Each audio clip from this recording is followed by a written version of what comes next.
मतलब यूँ उम्मीद तो ठीक होना पंहिंजे कमनि कार सां जॾहिं बि लाइव ईंदा को खई काई ख़बर शहर खणी ईंदा हीअ आहे प्रो गुलाबगंज शहर पिरियां जे लोह जी क़दीमी ऐं अंग्रेज़नि दौर जी ठहियल पुल जंहिंजी मालिकी न थियण सबबु केतिरा ई हादसा पेश अची चुका आहिनि।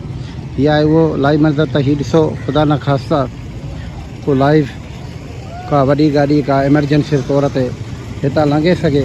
बदकिस्मती चयो वञे त असांजा चूंडियल नुमाइंदा ऐं एरीगेशन अमलो जी नाकामी साफ़ ज़ाहिर आहे।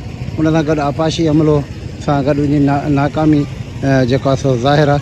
हीअ इन करे तव्हांखे लाइव असां मंज़र ॾेखारियूं था जिते जंहिं शहर जी मालिकी न हुजे, जंहिं शहर जे निंदड़को जे शहर छॾियो वञे, पर हीअ लॻे थो त कोई कंहिं वॾे हादसे जो शिकार सबबु थी सघे थो ख़ुदा न ख़ास्ता। पर हीअ उहा पुल आहे, उहा क़दीम पुल आहे जेका तक़रीबन 200 ॻोठ खे मिलाईंदड़ हीअ पुल आहे, पुराणी पुल आहे जंहिंजी मालिकी ऐं मरमत न थियण सबबु को जानी हादसो पेश अची सघे थो।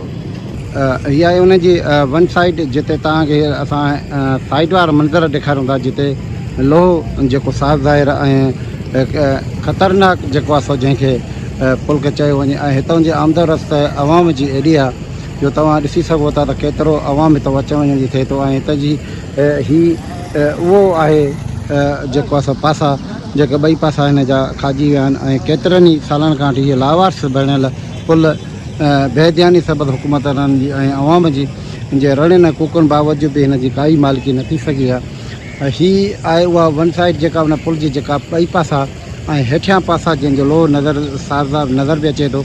ऐं हीअ ख़ुदा न ख़ास्ता जेको आहे सो कंहिं वॾे हादसे जो सबबु थी सघे थो।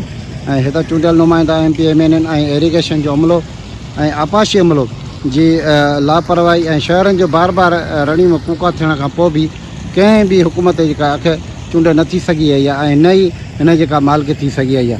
अचो त तव्हांखे ॿी साइड में तव्हांखे ॾेखारियूं। हीअ आहे उन पुल जो ॿियो साइड परी साइड तव्हांखे ॾेखारीसीं मुकमल।